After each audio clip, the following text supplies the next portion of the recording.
Hello friends, आपका स्वागत है मेरे छोटे से गार्डन में। आज मैं आपको बताऊंगी कि गमले में ढेर सारे टमाटर पाने का क्या सीक्रेट है और किस तरह से हम अपने प्लांट की केयर करें जिससे हमें इतना अच्छा रिज़ल्ट मिले।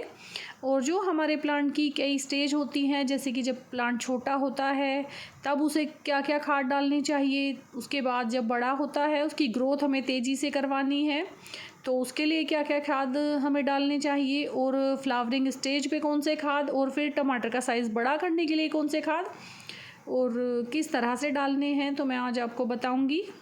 और टमाटर की हार्वेस्टिंग करने के साथ साथ मैं आपको सारी बातें बताऊंगी। सबसे पहले जब हमारा प्लांट 4-5 इंच का होता है या 6 इंच का, तब हमें अपने प्लांट में नाइट्रोजन युक्त फर्टिलाइज़र डालना चाहिए। जैसे कि आप उपलों को पानी में भिगोकर वो फर्टिलाइज़र डाल सकते हैं। लिक्विड फर्टिलाइज़र डालने चाहिए उस टाइम। उसके बाद जो वर्मी कंपोस्ट, किचन कंपोस्ट या लीफ कंपोस्ट को पानी में भिगोकर जो फर्टिलाइज़र हम बनाते हैं वो लिक्विड हमें अपने पौधे में डालना चाहिए। इससे हमारे प्लांट की जो ग्रोथ है वो तेज़ी से बढ़ेगी। इसके साथ ही आपको क्या करना है, जब हमारा प्लांट और बड़ा हो जाता है तब हमें नीचे से जितनी भी ब्रांच निकलती हैं वो निकाल देनी है। जितने भी पत्ते निकलते हैं वो निकाल देने हैं 8-9 इंच तक, क्योंकि वो सारे सकर्स होते हैं। उनमें ना ही ज़्यादा फ्लावर आते हैं, ना ही उनमें टमाटर आएंगे, और उनका कुछ भी फ़ायदा नहीं होगा। वो पौधे की एनर्जी वेस्ट करेंगे। तो इसीलिए आप उनके जो 9-10 इंच तक के सारे ब्रांच हैं, पत्ते हैं, वो निकाल दें। और उसकी ग्रोथ, इससे उस जो आपके पौधे की ग्रोथ है वो ऊपर की तरफ तेज़ी से बढ़ेगी। और इसके साथ ही आपको अपने पौधे में, जब आपका पौधा थोड़ा और बड़ा हो जाए, ग्रोथ लेने लगे, आपको लगे कि अब इस पे फूल आने वाले हैं, उस टाइम पर आपको अपने पौधे में अच्छी गुड़ाई करनी है।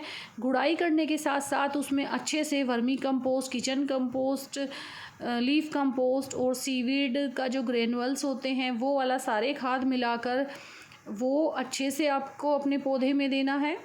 अगर आपका 12 इंच का गमला है तो आपको 3-4 मुट्ठी जो ये खाद है वो आपको अपने गमले में अच्छे से डालना है। इस खाद के डालने से जो आपका प्लांट है वो तैयार हो जाएगा, उसे ताकत मिलेगी, उससे पे अच्छी फ्लावरिंग होगी, अच्छे ज़्यादा उसमें फ्लावर आएंगे। इसके साथ ही साथ आपको क्या करना है, उस टाइम पर आपको जो उपले भिगोकर पानी में वो वाला फर्टिलाइज़र भी डालना है। फिर अगले हफ्ते आपको वर्मी कंपोस्ट, किचन कंपोस्ट, ये सब भिगो के पानी में इसका भी लिक्विड फर्टिलाइज़र डालना है। उसके साथ ही फिर उससे अगले हफ्ते आपको छाछ डालनी है। छाछ डालने के साथ ही साथ आपको चूने का भी फर्टिलाइज़र एक हफ्ते डालना है। ये सारे फर्टिलाइज़र आप इसमें ज़रूर डालें। फिर आप देखेंगे कि भर भर के फूल आएंगे, आपके जो फ्लावरिंग है वो बहुत अच्छी होगी।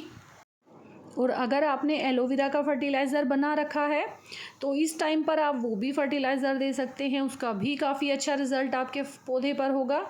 और उसमें टाइम टाइम पर आप गुड़ाई करके, जैसे कि आपने गुड़ाई करने के बाद जो सॉलिड खाद है वो दिया था, फिर अगले 15 दिन बाद फिर गुड़ाई करके आपको वो वाला खाद दोबारा देना है। इसी से आपके बहुत ही अच्छे टमाटर बनेंगे। तो उसके बाद आपको क्या करना है, जब आपके पौधे पर जो फूल हैं वो आ जाए, फूल आने के बाद आपके जो सारे फूल हैं वो टमाटर में कन्वर्ट हों, इसके लिए आपको खट्टी छाछ डालनी है, चूने का स्प्रे करना है।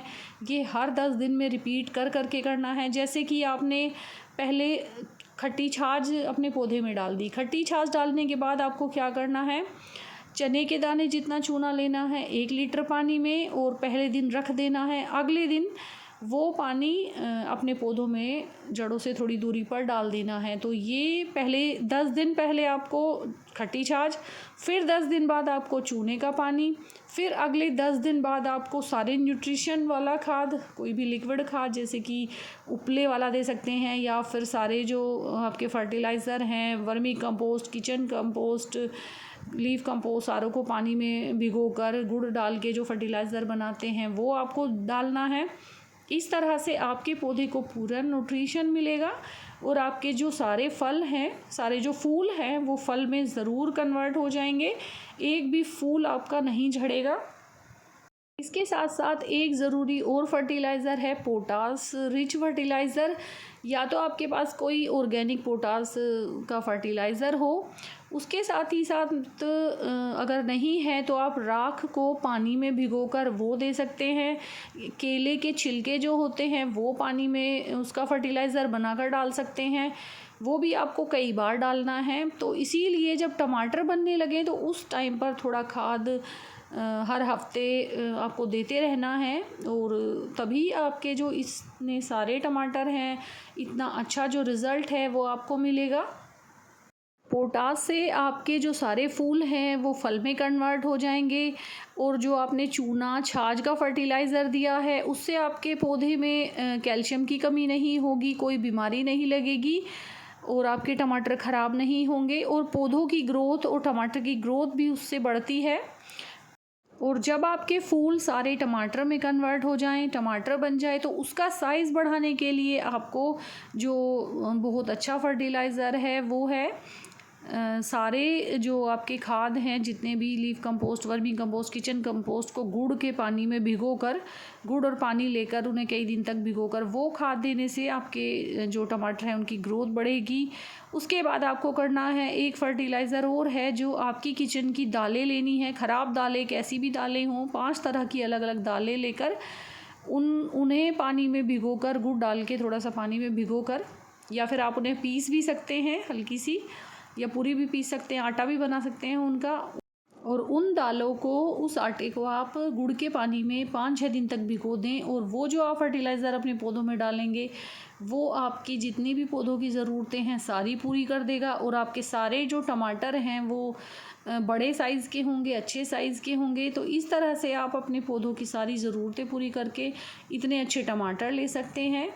और देखिए आप मेरे कितने ज़्यादा लाल लाल, कितने टेस्टी टमाटर थे ये, बहुत ज़्यादा, ये मेरे हार्वेस्ट हुए हैं। तो आप भी इसी तरह के अपने गार्डन में हार्वेस्टिंग ले सकते हैं।